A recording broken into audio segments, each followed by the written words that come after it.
Assalamualaikum warahmatullahi wabarakatuh. Masih di channel kita Edi Prayitno, Menachem Ali Official dan Graha Mu'alaf. Seperti biasa setiap malam Jumat kita selalu mengadakan kajian-kajian menarik. Dan kali ini saya masih ditemani oleh Ustadz Menachem Ali. Assalamualaikum Ustadz. Waalaikumsalam warahmatullahi wabarakatuh. Ini kita besok punya agenda acara di Jogja, Insya Allah tanggal 10. Berarti besok kita siap-siap berangkat ke sana dan insya Allah akan dihadiri oleh Bapak Brigjen Ahmad Nur Wahid ya. Beliau adalah dari Jakarta, dari Direktur Badan Penanggulangan Anti Terorisme Narkotika. Jadi besok insya Allah tanggal 10 kita akan mengadakan dialog kebangsaan ya. Ya, bersama Romo Alesius Budi Utomo kalau tidak salah namanya ya. Dari Keuskupan Semarang ya. Betul. Jadi semoga besok ini kita acaranya berjalan lancar dan perlu diketahui ini bukan acara debat, ini adalah dialog kebangsaan. Tujuannya adalah untuk mempersatukan atau apa ya, merukunkan Ustadz Ali ya. Soalnya ini beberapa hari yang lalu juga ada masalah rame-rame antara ada orang-orang Katolik yang berdoa, kemudian ada yang ya crash dengan orang kampung kan ya. Semoga ini tidak merembet dan semoga kerukunan ini tetap terpelihara. Dan kita besok tanggal 10 kita akan mengadakan dialog kebangsaan dengan seorang Romo dari Keuskupan Semarang, Ustadz ya. Baiklah saudaraku, pada malam hari ini kita akan membahas masalah yang kemarin. Jadi kita akan meneruskan pembahasan soal kemarin. Kita membahas adalah soal tuduhan Nabi Muhammad itu adalah tokoh fiktif ataukah tokoh sejarah. Dan menarik karena apa? Karena banyak komen-komen di sana ternyata mereka masih banyak yang belum paham, terutama soal nama Nabi Muhammad. Ada yang disebut Mehmet ya kemarin ya. Mamet ya. Dan itu ada yang mengatakan bahwa ini nama lain dan ini bukan nama Nabi Muhammad. Bagaimana nih Ustadz? Silakan Ustadz. Iya, terima kasih Pak Edi yang telah memberikan pengantar untuk kajian kita pada malam hari ini. Berkaitan dengan kajian dokumen, bagaimanapun juga itu penting kalau kita kaji dari aspek filologis. Apa itu filologis? Secara sederhana itu merujuk pada kajian manuskrip. Jadi kajian manuskrip itu sangat penting sebenarnya. Bukan hanya bagi para akademisi yang menekuni bidang manuskrip saja. Tetapi para ahli teologi sebenarnya punya kewajiban untuk memperdalam ilmu itu. Apalagi ini jangan dipahami untuk mereka yang non-muslim saja yang belajar mengenai manuskrip kuno, tapi juga muslim punya kewajiban dalam persoalan itu. Nah, apalagi kalau kita membahas mengenai tokoh sentral yang masih diperdebatkan eksistensinya sebagai tokoh historis. Kalau kita melihat dokumen Islam sendiri mengenai sang tokoh yang bernama Muhammad, di antara para sarjana revisionis kan mengatakan itu tidak bisa dijadikan sebagai data primer. Karena kalau kita lihat nama Muhammad sebagai nabi, tokoh sentral dalam ajaran Islam, itu secara naratif itu terdokumentasi dalam buku yang ditulis oleh Ibnu Hisham, Sirah Nabawiyah judulnya. Dan kalau kita lihat Sirah Nabawiyah itu ditulis pada masa era Bani Abbasiyah. Kalau era Bani Abbasiyah berarti itu mundur 100 tahun. 100 tahun. Bahkan bisa disebut 150 tahun setelah Nabi tiada. Artinya itu jarak yang sangat panjang. Jadi kalau buku atau kitab yang berjudul Sirah Nabawiyah karya Ibnu Hisham dijadikan sebagai acuan untuk membuktikan eksistensi Muhammad sebagai tokoh historis, maka itu tidak bisa dipakai. Karena apa? Dokumen itu muncul belakangan. Dan kritikan seperti ini kepada umat Islam bahkan ditujukan kepada para pemikir Islam, mungkin akan menjadi tanda tanya besar. Kalau menjadi tanda tanya besar, benarkah dokumen Islam yang ditulis 150 tahun masa belakangan itu bisa dikatakan otentik? Sedangkan tokoh yang sedang dibicarakan itu 150 tahun sebelumnya. Kalau dalam konteks ini tentu saja umat Islam tidak bisa menjadikan dokumen Islam itu sebagai satu-satunya bukti. Dan kalau dianggap sebagai satu-satunya bukti, itu berlaku internal. Internal di kalangan Muslim. Tapi tidak bisa dijadikan acuan untuk menjadi hujjah bagi mereka yang non-Muslim. Nah, di sini kita harus mulai cerdas untuk memilih dan memilah dokumen apa yang seharusnya kita ajukan. Nah, kemarin kan kita bahas salah satu dokumen yang ditulis oleh seorang tokoh besar yang tulisannya itu dianggap paling sahih dalam dunia non-Muslim. Apa itu karya yang ditulis? Judulnya The Heresies, para bidat atau bidat-bidat. Tulisan dari siapa? John of Damascus atau Yohanes Damaskene, atau dalam bahasa Arab disebut Yuhanna ibn Mansur. Nama aslinya Yuhanna ibn Mansur. Dan Yuhanna ibn Mansur ini menulis nama tokoh memang. Nama tokoh ini ditulis dalam bahasa Yunani. Perhatikan di sini. Dan saya kira kita masih mencermati dokumen ini memang tertulis dalam bahasa Yunani. Karena sang tokoh itu menulis dalam bahasa Yunani.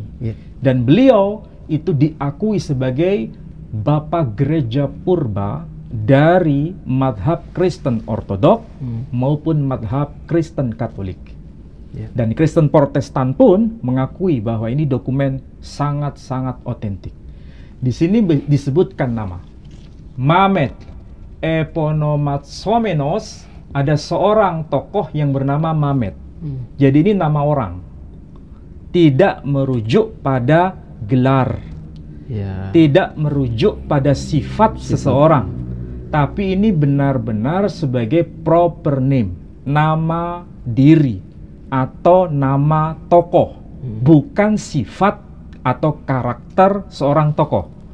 Itulah sebabnya disebut Mamet Eponomatsomenos hoste te palaya kainea diateke. Lihat di sini, Mamet Eponomatsomenos, seorang yang bernama Mamet hoste te palaya. Dia, jadi ini merujuk pada tokoh. Dia menguasai kainea diateke. Menguasai apa? Perituhan, yakni kitab-kitab perjanjian baru yang disebut Nea, dan diateke perjanjian lama. Jadi tokoh ini dikenal di antara Bapak Gereja Purba sebagai orang yang menguasai kitab-kitab perjanjian baru maupun perjanjian lama. Namanya disebut Mamet. Tapi ada orang yang mengatakan bahwa Mamet ini tidak ada hubungannya dengan tokoh yang diagungkan dalam dunia Islam. Jadi kalau Mamet itu dianggap sebagai Muhammad, itu terlalu jauh. Ada yang mengatakan demikian. Alasannya apa? Alasannya karena memang tidak disebut Muhammad kan? Oh gitu. Tapi disebut Mamet. Dan Mamet di sini, meskipun dia menguasai perjanjian lama, kitab-kitab perjanjian lama ataupun kitab-kitab perjanjian baru, tetapi tokoh ini tidak merujuk pada tokoh sentral Muhammad. Karena memang teks ini tidak menulis Muhammad. Jadi ini hanya tertulis nama Mamet. Tapi masalahnya, kalau ini tidak ada kaitan dengan nama Muhammad, tapi Mamet merujuk pada tokoh lain, bukan sebagai tokoh sentral yang menerima wahyu Al-Quran dalam ajaran Islam. Kalau begitu, Mamet di sini tertulis dalam dokumen buku Yuhanna Damaskus. Judulnya apa? Judulnya adalah The Heresies, bidat-bidat. Salah satu bidat yang dibicarakan adalah Ismailiton. Kalau Ismailiton berarti kaum Ismail. Ya.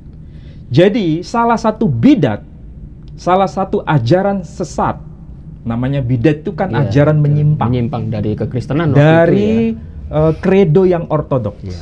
Ajaran yang menyimpang dari ajaran yang sudah dianggap resmi. Itulah yang disebut sebagai the heresies. Heresies. Dan salah satu ajaran heresies itu adalah ajaran kaum Ismail yang dalam bahasa Yunani disebut Ismailiton. Ya. Dan tokoh yang menyebarkan ajaran Ismailiton atau ajaran kaum Ismail itu bernama Mamet. Dan Mamet ini menguasai kitab perjanjian lama dan kitab perjanjian baru. Pertanyaannya, apakah Mamet di sini memang betul-betul tidak ada kaitan dengan Muhammad? Ya. Bukankah Muhammad sendiri yang mengklaim dirinya sebagai nabi itu memang berasal dari kalangan kaum Ismail? Ya. Menurut dokumen Islam dan menurut dokumen Yuhanna Damaskini, memang betul Mamet itu berasal dari kaum Ismail. Lalu tokoh siapa lagi yang berasal dari kaum Ismail yang menguasai kitab-kitab perjanjian lama dan perjanjian baru selain dari Muhammad itu Nabi sendiri? Muhammad. Itu kan pertanyaan kritis sebenarnya. Ya, ya. Jadi kalaupun dikatakan ini tidak disebutkan nama Muhammad, memang iya, hanya disebut Mamet. Mamet. Tapi Mamet di sini sama maksudnya dengan Muhammad. Karena tidak ada tokoh lain selain Muhammad yang disapa dengan Mamet dari kalangan kaum Ismail yang menguasai kitab-kitab perjanjian lama dan perjanjian baru menurut dokumen gereja selain dari tokoh yang dimaksud. Ya, bentar Pak Li. Kalau menurut Yohanes Damaskus ini, kalau Mamet ini dikatakan menguasai perjanjian lama dan perjanjian baru ya, kira-kira kalau ini buat Nabi Muhammad, beliau itu belajar dari mana ya? Bisa menguasai dua kitab itu ya? Nah, ini begini.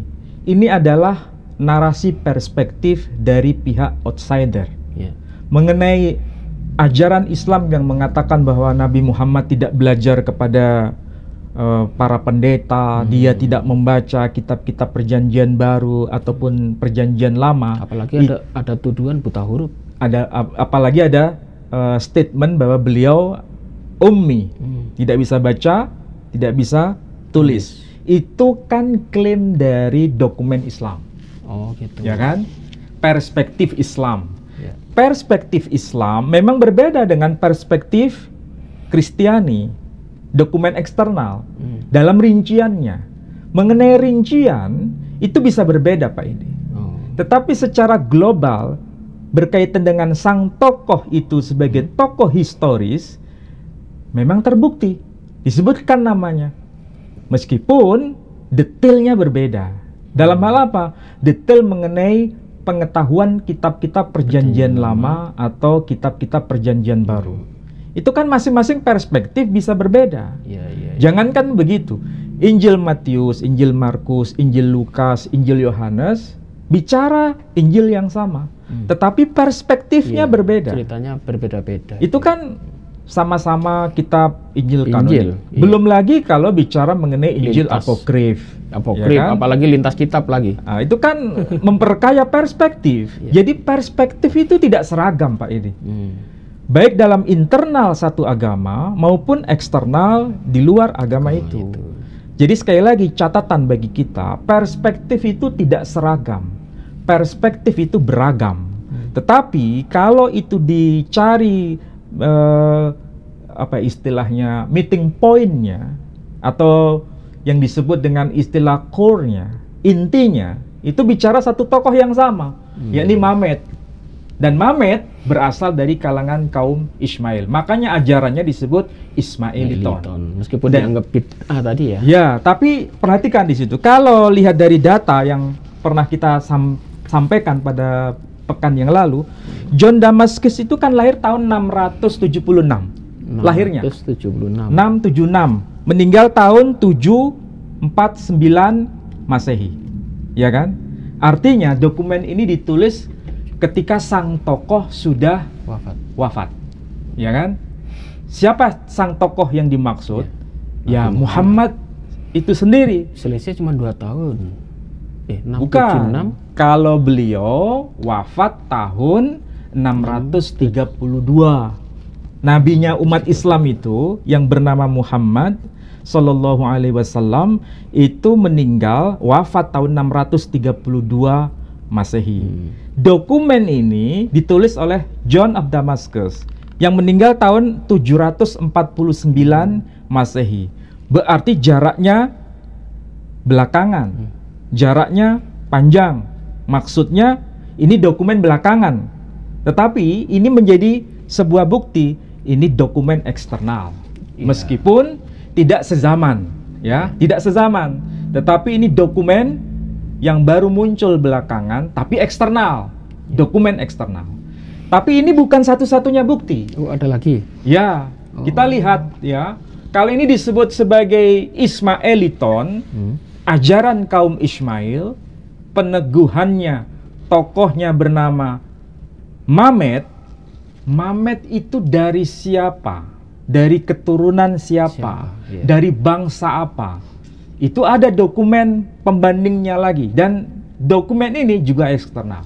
Lihat itu, misalnya kita lacak ini. Doktrina Yakubi yang kemarin sempat kita singgung. Nah, di sini dokumennya jelas. Kita lihat bahasa Inggrisnya ada, jelas kan? Yang bagian awal itu, yang ada tanda panah itu, kan disebutkan jelas di sini ada kata-kata ho propetes anefane erhomenos metaton sarakenon. Arti harfiahnya, ada seorang nabi itu, jadi disebutkan ho, ini yang bagian atas nih. Ho propetes. Arti harfiahnya sang nabi itu. Tidak disebut nama memang. Hanya disebut sang nabi itu. Anepane erhomenos metaton sarachenon. Yang keluar atau berasal dari kalangan kaum Sarachenon. Sarachenon. Siapa itu kaum Sarachenon? Memang tidak ada penjelasan dalam dokumen ini, ya. Tapi ingat, ini dokumen tahun berapa?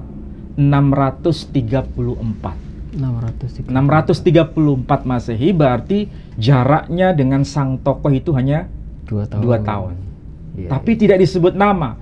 Meskipun tidak disebut nama, jelas di situ ada penegasan ho propetes, sang nabi itu. Sama seperti kalau kita bandingkan dalam teks Yunani yang lain. Kalau kita baca Injil Yohanes pasal 1 ayat 1 sampai ayat 3, atau kita lihat bagian awal saja, tidak muncul nama Yesus di situ. Misalnya, en arche en hologos. Pada mulanya adalah sang logos itu, sang firman itu. Ada nggak penyebutan nama Yesus di situ? Tidak ada. Nggak ada. En hologos prostonteon, dan sang logos itu bersama-sama dengan Theos, Tuhan, Allah. Jadi tidak disebutkan nama secara personal, hanya disebutkan hologos saja. Arti harfiahnya sang firman itu. Sama seperti kalau kita lacak dalam bahasa Yunani, istilah ho propetes, sang nabi itu memang tidak disebutkan namanya di sini, tapi disebutkan asalnya. Oh iya, dari Sarachenon. Dari kalangan siapa? Sarachenon, kaum Sarachen, kaum Sarasen. Siapa itu kaum Sarasen? Kita lihat dokumen Isidore of Seville. Siapa itu kaum Sarasen? Jadi kita tidak mungkin hanya berbicara satu dokumen, karena kata-kata kunci itu saling terkait menjadi satu jaringan makna. Ada disebut ho propetes, sang nabi itu. Kata kunci yang kedua Sarachenon, kaum Sarasen. Siapa itu kaum Sarasen? Di sini dijelaskan oleh Isidore of Seville. Isidore of Seville menyebutkan ini dalam bahasa Latin. Kalau tadi dalam bahasa Yunani.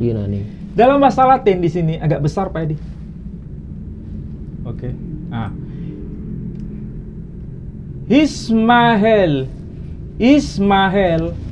fili Abraham. Jadi Ismail putra Abraham. Ya. Jelas. Aquo Ismaelit.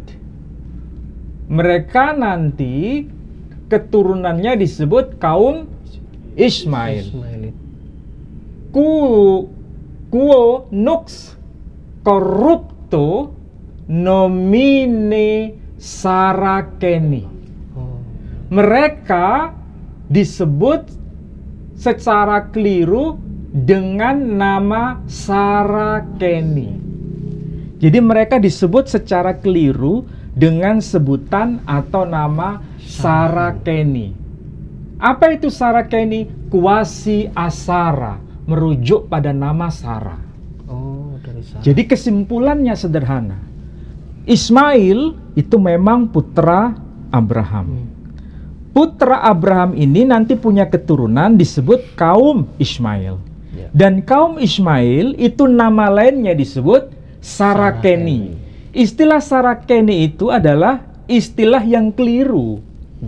Sebenarnya maksudnya keliru itu? Keliru karena dinisbatkan kepada Sarah. Arti harfiahnya Saraceni itu keturunan Sarah, tapi dinisbatkan secara keliru kepada Sarah. Pada hasilnya beliau kan keturunan Hajar, ya kan? Oh gitu. Hajar. Ya, ya. Tapi dinisbatkan secara keliru kepada Sarah. Itulah sebabnya mereka disebut sebagai kaum Saraceni. Tetapi ini merupakan bukti bahwa kaum Ismail itu nama lainnya adalah kaum Saraceni. Itulah sebabnya di sini selain ada penyebutan istilah Saraceni, nama lainnya disebut Agareni. Agar, yakni keturunan Hagar. Oh. Jadi mau disebut sebagai Hagareni atau itu ya kaum Ismail. Atau Saraceni. Atau Saraceni itu juga disebut kaum Ismail. Kenapa disebut Saraceni? Karena dinisbatkan secara keliru kepada Sarah, yang Sarah. Sebetulnya bukan ibu kandungnya, tapi ibu tirinya. Ya, ya, ya. Dan menariknya, jelas di sini disebut Ismaelit, kaum Ismail, sama dengan Saraceni, sama dengan Hagareni, keturunan dari Abram. Dan Isidore of Seville itu hidup tahun berapa?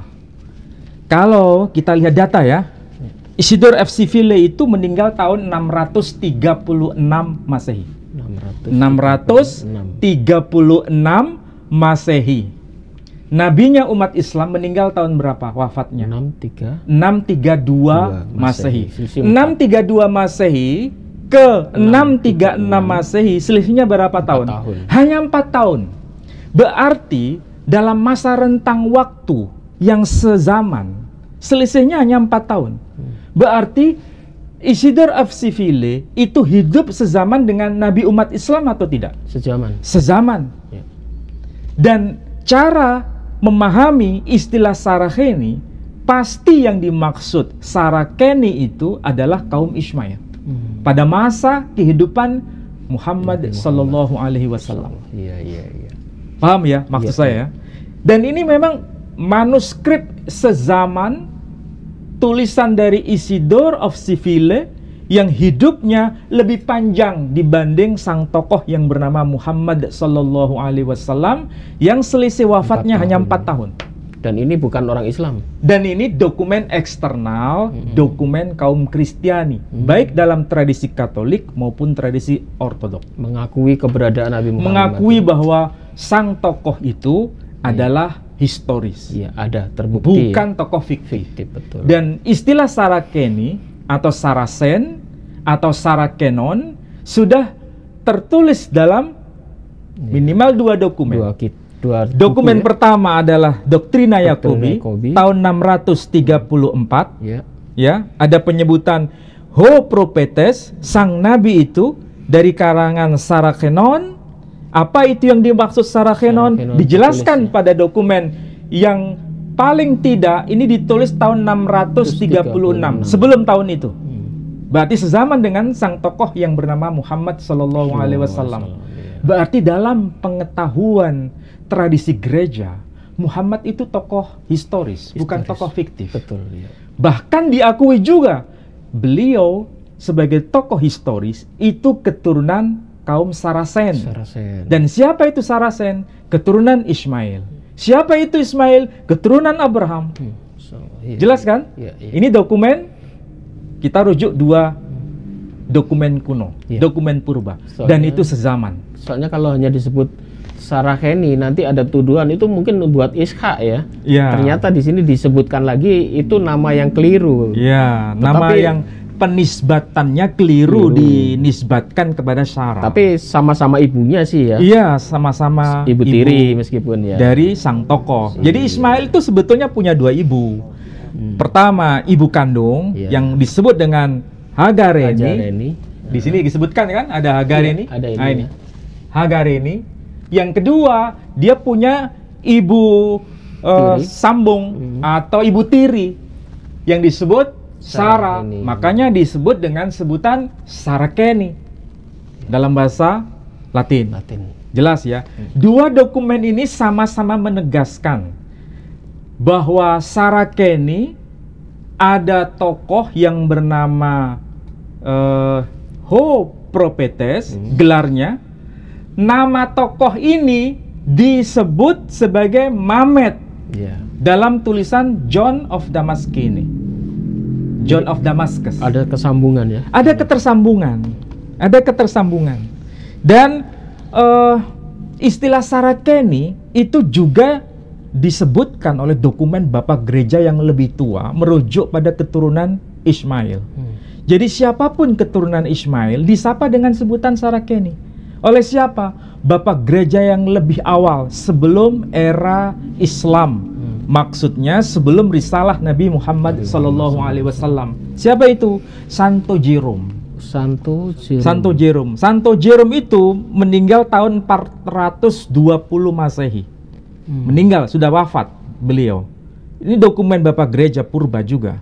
Menyebut nama Saraceni, kaum keturunan Ismail.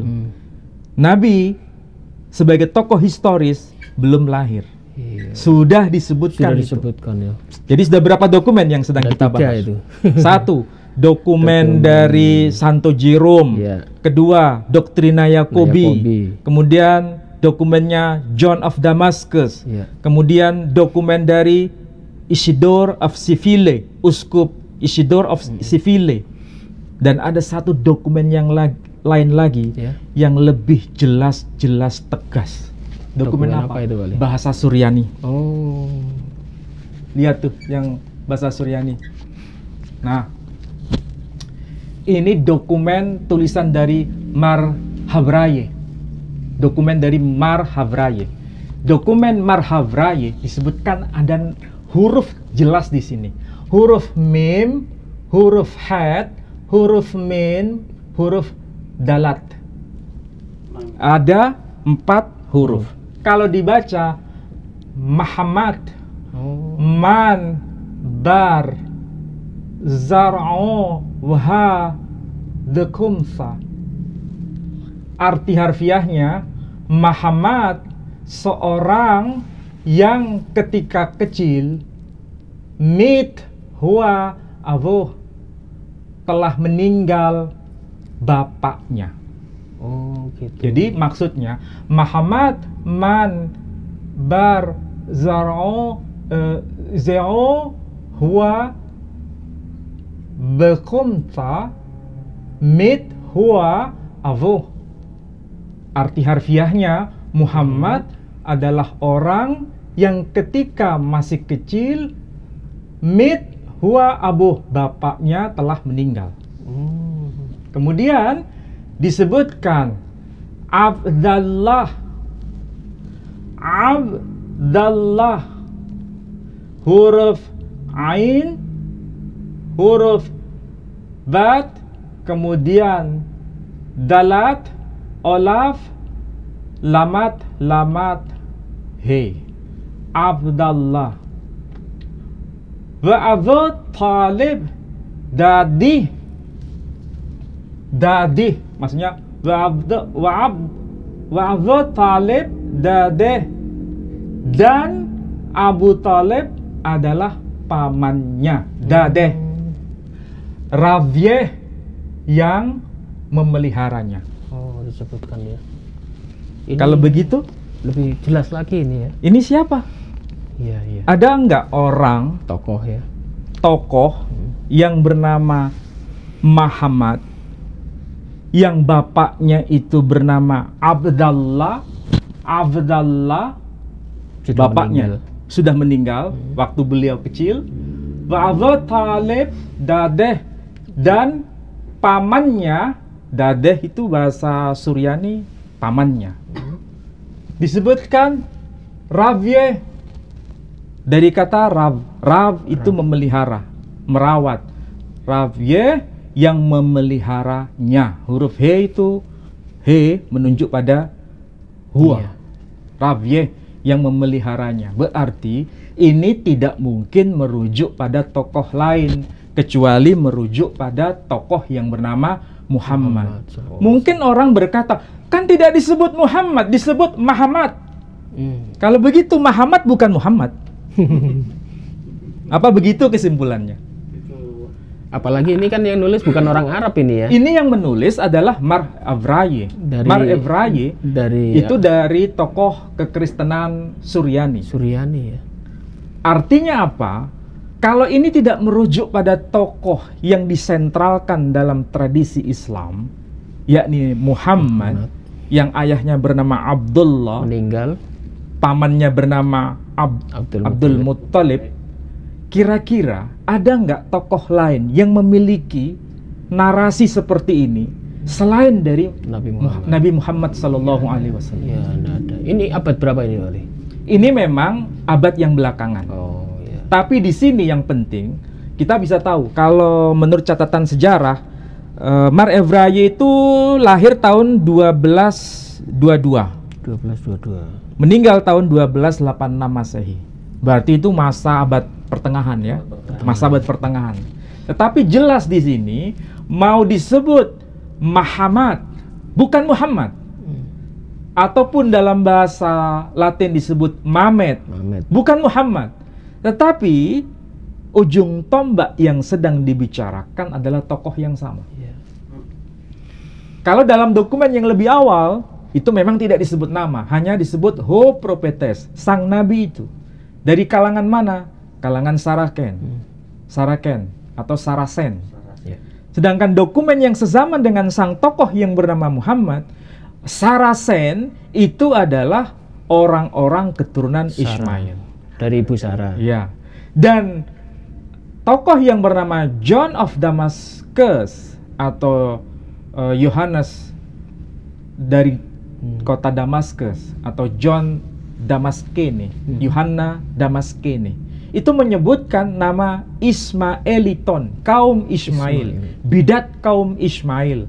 Dan orang yang menyebarkan ajaran bidat kaum Ismail berasal dari kalangan itu bernama Mamet. Dan Mamet itu bahasa Yunani, ternyata dalam bahasa Suryani disebutkan Muhammad manbar zau huwa, dialah orang yang bernama Muhammad, disebutkan bekumta, waktu kecil, bekumta itu arti harfiahnya waktu kecil. Mit artinya maut, mati. Huwa abu, abahnya. Jadi bapaknya meninggal waktu dia masih kecil. Jelas kan siapa lagi sang tokoh ini? Kesimpulannya sederhana sekarang. Yang pertama, tokoh yang dimaksud adalah tokoh historis, bukan tokoh fiktif. Dan itu berdasarkan dokumen-dokumen di luar tradisi Islam. Tradisi Islam punya dokumen, Pak Edi. Tapi malam ini kita masukkan ke dalam laci karena tidak dianggap penting. Sama mereka. Ya tentu saja oleh mereka yang tidak mengakuinya. Kalau kita menggunakan dokumen Quran, itu kan intern dokumen internal yang diimani Pak Edi dan saya. kita, ya. Tentu saja itu tidak punya makna. Atau berdasarkan dokumen Sirah Nabawiyah, tulisan Ibnu Hisham, itu pasti akan ditolak karena itu dokumen Ya, internal belakangan, kita. internal juga. Maka mau tidak mau kita harus hadirkan data di luar dokumen kita. Apalagi dokumen tadi eksternal ada lagi seperti ini. sejaman lagi ya. Ada yang dokumennya itu Selisih. sebelum era Nabi Shallallahu Alaihi Wasallam, ada dokumen pada masa Nabi masih hidup, dan ada dokumen setelah Nabi wafat. meninggal. Jadi dokumen yang saya sebutkan semua itu adalah dokumen eksternal, Ya. bukan merujuk dokumen internal, tapi dokumen eksternal. Dokumen eksternal sebelum era Nabi, kita bisa lihat dokumen tulisan dari Santo Jerome.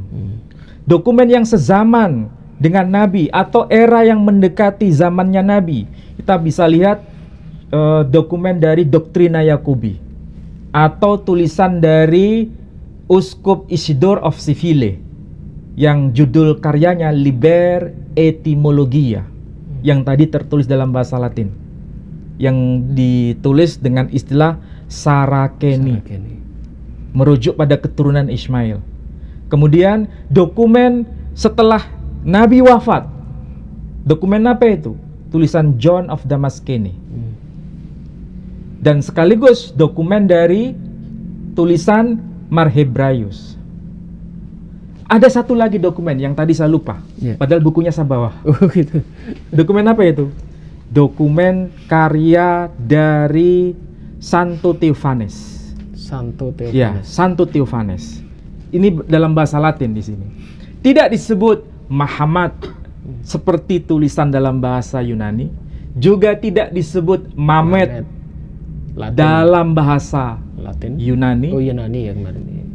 Dan tidak disebut dengan istilah ho propetes dalam bahasa Yunani, tapi di sini ditulis dalam bahasa Latin.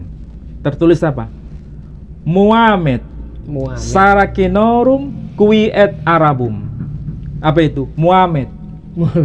Siapa itu Muhammad? Nah, iya. Ya memang tidak disebut Muhammad. Muhammad dalam bahasa Latin. Dalam bahasa Yunani, Mamet. Sarakenorum dari kalangan kaum Saracen. Qui et Arabum atau disebut kaum bangsa Arab. Princeps et pseudoprofeta, seorang pemimpin dan juga sekaligus nabi palsu. Dianggap nabi palsu. Iya. Kenapa disebut begini? Ini kan berarti menolak Kenabian. Muhammad sebagai nabi. Iya, otomatis. Karena ini perspektif, ya. Perspektif dari sang penulis sebagai bapak gereja purba pada masanya yang tidak percaya kepada Muhammad sebagai nabi. Iya, dan harus saya sampaikan. Tetapi ini minimal sebagai bukti bahwa tokoh yang dimaksud, sosok yang dibicarakan itu adalah tokoh historis. Ya, ada orangnya yang berasal dari kalangan kaum Saracen, artinya keturunan Ismail, yang juga disapa dengan sebutan Arabum, orang Arab, dan mengakuinya sebagai seorang pemimpin. Namanya disebut juga. Namanya disebut Muhammad.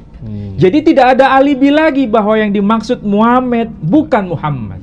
Tidak ada alibi lagi bahwa yang dimaksud Mamet itu adalah Muhammad. Tidak ada alibi lagi yang disebut Muhammad adalah Muhammad. Ya, ya. Meskipun dianggap nabi palsu. Ya? Meskipun dianggap nabi palsu oleh Santo Theophanes. Santo Theophanes itu adalah bapak gereja purba yang salah satunya mengikuti konsili yang ke-7, konsili ekumene. Kan konsili itu ada 7 tuh. Ada konsili Nicea pertama, ada konsili Konstantinopel, dan seterusnya sampai konsili yang ke-7. Itu yang terkenal. Dan beliau salah satunya. Beliau hadir di situ ya. Beliau hadir. Dan itu sezaman dengan dokumen Islam, kehidupannya. Bahkan ini lebih awal. Dari siapa? Dari tokoh yang bernama Ibnu Hisham. Jadi kalau Ibnu Hisham yang menulis Sirah Nabawiyah dengan tulisan Santo Theophanes lebih dulu ini. Oh, lebih dulu ini. Iya, iya. Menarik ini Pak Ali ya. Kalau kita melihat tulisan-tulisan dari bapak-bapak gereja ini, kenapa akhirnya dia sampai menulis ya sejarahnya kemunculan Nabi Muhammad, meskipun disebut namanya beda-beda ya. Atau kemungkinan karena mereka ini atau Nabi Muhammad ini membawa agama baru, sehingga agama yang lama seperti Yahudi dan Nasrani, apalagi bapak-bapak gereja ini mungkin terusik. Akhirnya mereka menulis siapa ini Nabi yang muncul, atau seperti itu, Ustaz? Ya, kalau dalam analisa saya secara sederhana begini, agama baru itu memang menjadi sebuah keniscayaan dan itu sifatnya historis. Ini bukan hanya bicara mengenai Islam sebagai risalah Nabi terakhir Muhammad Sallallahu Alaihi Wasallam. Kita bisa ambil contoh ya, seorang tokoh yang bernama Yesus Hanotsri atau Yesus dari Nazaret. Itu kan termaktub namanya dalam kitab Talmud. Oh iya. Nama sang tokoh ini dianggap sebagai penyebar ajaran heretik. Penyebar ajaran yang menyimpang dari tradisi Yahudi. Dan memang betul, pada awalnya ajaran Kristiani itu adalah ajaran heretik dari tradisi Yahudi. Pecahan ya. Dan itu tertulis dalam kitab Talmud, juga tertulis dalam dokumen-dokumen gereja, bahkan tertulis dalam kitab Perjanjian Baru. Gitu. Bukankah orang-orang Kristen pada generasi awal, mereka kan beribadah di sinagoga? Sinagog awal-awalnya. Iya kan? Ada kan kisah itu termaktub dalam Kisah Para Rasul, kitab Kisah Para Rasul. Mereka baru dikenal dengan sebutan Kristianoi, orang-orang Kristen saat mereka di Antiokhia. Artinya apa? Mereka itu awalnya adalah orang-orang Yahudi yang percaya kepada Yesus atau Yesus Hanotsri sebagai Mesias. Nah, orang Yahudi kan tidak mengakui itu sebagai Mesias palsu. Jadi orang Yahudi itu menganggap pemimpin yang mengajarkan Injil itu sebagai Mesias palsu. Nah, ketika Islam datang, maka tidak salah bila dalam perspektif Kristiani disebut sebagai pseudoprofeta, nabi palsu. Jadi kalau kekristenan yang dibawa oleh Yesus Kristus dianggap sebagai Mesias palsu, tokohnya itu dianggap sebagai Mesias palsu, Muhammad Sallallahu Alaihi Wasallam itu awalnya juga dianggap sebagai sekte heretik. Sekte yang menyimpang dari tradisi kekristenan. Dianggap bidah. Dianggap sebagai bidat yang menyimpang. Siapa yang mengatakan begini? Yohanes Damaskus sendiri. Bahkan Theophanes juga menyebutkan sebagai pseudoprofeta, nabi palsu. Nggak ada masalah. Toh Muslim juga harus sadar diri. Kalau nabinya disebut nabi palsu, nggak perlu marah. Kaum Kristiani, Yesus Kristus disapa sebagai Mesias palsu, juga tidak perlu marah. Toh ini adalah perspektif masing-masing. Artinya apa? Kalau kita sama-sama belajar seperti ini, Muslim mengetahui dokumen gereja, kenapa kok nabi saya disebut nabi palsu, nggak perlu marah. Kenapa? Ini perspektif gereja. Sebagaimana Yesus Kristus juga disapa sebagai Mesias palsu. Dalam dokumen apa? Dokumen Talmud Yahudi. Jadi kita sama-sama menyadari. Soalnya ada lagi tuduhan, memang saya sering membaca dari tulisan-tulisan orang-orang Kristen ya, dari orang-orang apologet itu, mereka menuduh Islam ini memang pecahan, dianggap pecahan dari ajaran-ajaran Kristen. Apalagi awal-awalnya tadi disebutkan bahwa Nabi Muhammad ini menguasai kitab Perjanjian Lama dan Perjanjian Baru. Menguasai kitab Perjanjian Lama dan Perjanjian Baru.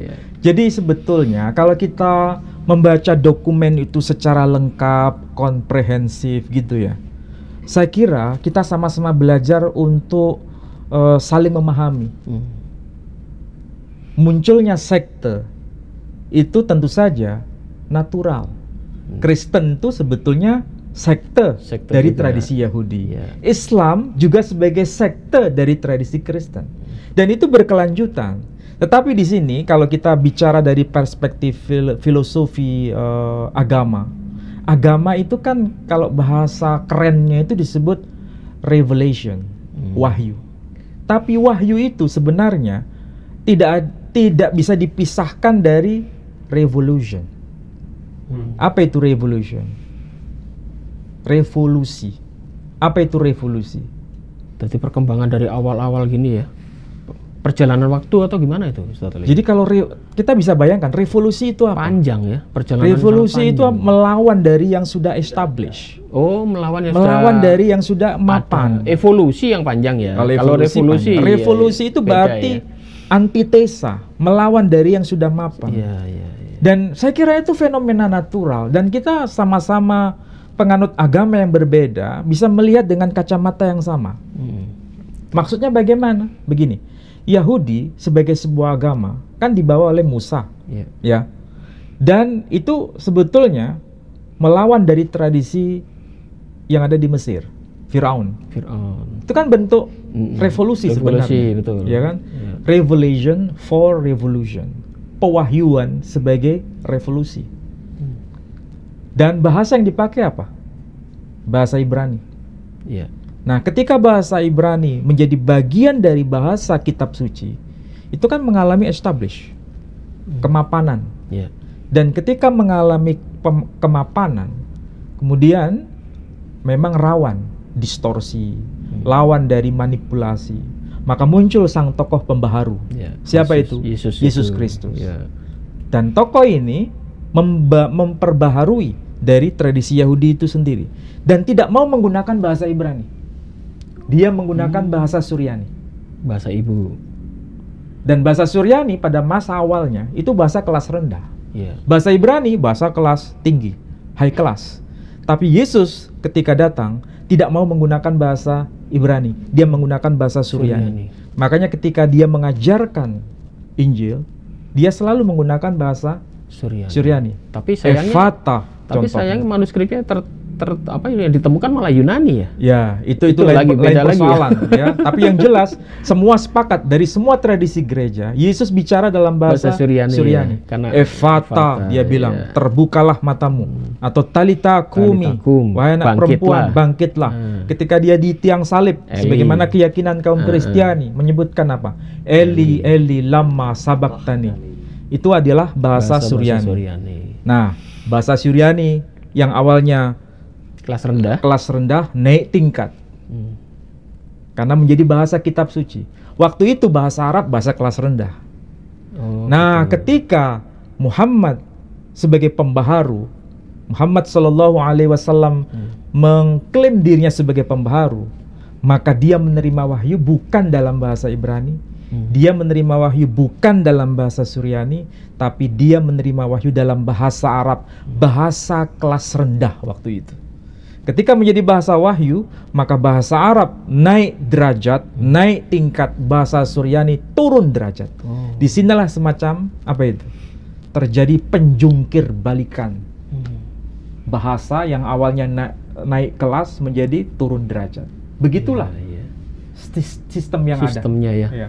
Soalnya kapan ini dari perspektif outsider ya. Kapan hari kita sudah bahas soal bahasa itu, ada yang klaim bahasa Ibrani bahasa surga, ada yang klaim bahasa itu kan bahasa menurut dokumen masing-masing. Iya.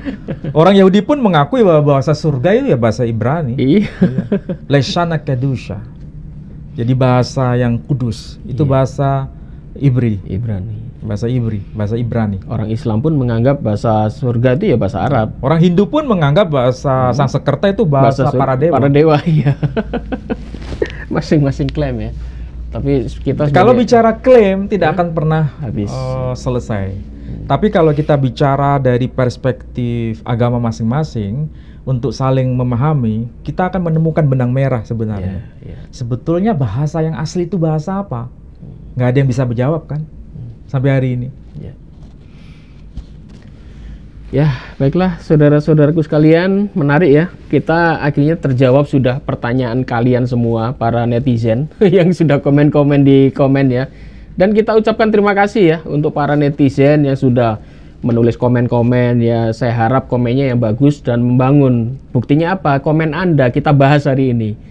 Anda mempertanyakan soal apakah Muhammad itu Nabi Muhammad, itu ada di komen ya, dan kita bahas.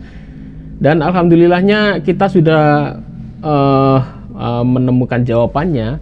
Ustadz Ali tidak hanya menghadirkan satu dokumen, ini tadi udah dihadirkan beberapa dokumen. Ada 5 Ada 6 dokumen. 6 dokumen ya. Dan semua ini bukunya Ustadz Ali punya. Jadi tidak copy dari Google ya. Jadi kalau mau lebih belajar lagi bukunya siap. Nanti Ustadz Ali mau buka perpustakaan juga di rumah ini. Udah. Masih dibangun ini ya. Jadi kalau kalian mau baca-baca bukunya Ustadz Ali, silakan datang. Tapi tidak boleh dibawa pulang. Dibaca di tempat tidak apa-apa. Baiklah saudaraku sekalian, kita ingatkan sekali lagi kita punya banyak program ya. Kita juga akan mengadakan kajian-kajian di beberapa pondok pesantren, kemudian kita juga mengadakan dialog-dialog dan sebagainya. Di samping kita masih membangun masjid di Wonosalam. Semua ini kita butuh dana, tolong dukung kami agar perjuangan kami, dakwah kami ini tetap bisa berjalan. Supaya apa? Supaya tujuan kita ini adalah tidak lain hanya untuk mencerdaskan umat. Kita tidak mencari materi di sini. Kita tidak mendapatkan materi dari donatur Anda, tidak. Semua donasi ini untuk pembangunan masjid. Semua pengurus di Yayasan Pembina Mu'alaf tidak ada yang digaji, ya. Anda bisa tanya, ini ada tim-tim di sini, tidak ada yang digaji semuanya. Jadi semua donasi Anda akan kami salurkan untuk perjuangan, untuk pembangunan masjid yang saat ini pintunya belum terpasang, jendelanya belum terpasang. Kemarin kita sudah pasang satu marbot orang di sana dan beliau mengeluh saat hujan airnya masuk karena apa? Jendela dan pintunya belum ada. Jadi tolong Anda sisihkan dana Anda dan bisa Anda kirim ke rekening kami di Yayasan Pembina Mu'alaf At-Tauhid Pusat, karena Yayasan At-Tauhid Pusat ini ada di Jawa Timur ya. Di nomor rekening 11188899971 atas nama YPM At-Tauhid Jawa Timur. Jangan lupa nomor ini ya. Karena ini Yayasan Pembina Mu'alaf At-Tauhid Pusat. Jadi ini pusatnya di Jawa Timur. Dan kita punya program membangun masjid sekalian. Insya Allah kalau nanti jangka panjang kita juga akan membangun sebuah pondok pesantren di sana dan sebagai Islamic Center ya untuk pengajaran-pengajaran kitab-kitab terdahulu. Akan ada kajian-kajian di sana. Mungkin Ustaz Ali ada closing? Saya kira sudah cukup dari sudah saya jelaskan secara tuntas. Mudah-mudahan bisa dipahami semua. Baik. Demikian saudara-saudaraku sekalian, atas perjumpaan kita pada malam hari ini, semoga ada manfaatnya. Dan sekali lagi kami mohon maaf jika ada salah kata. Demikian, wabillahi taufiq wal hidayah. Wassalamualaikum warahmatullahi wabarakatuh. Waalaikumsalam warahmatullahi wabarakatuh.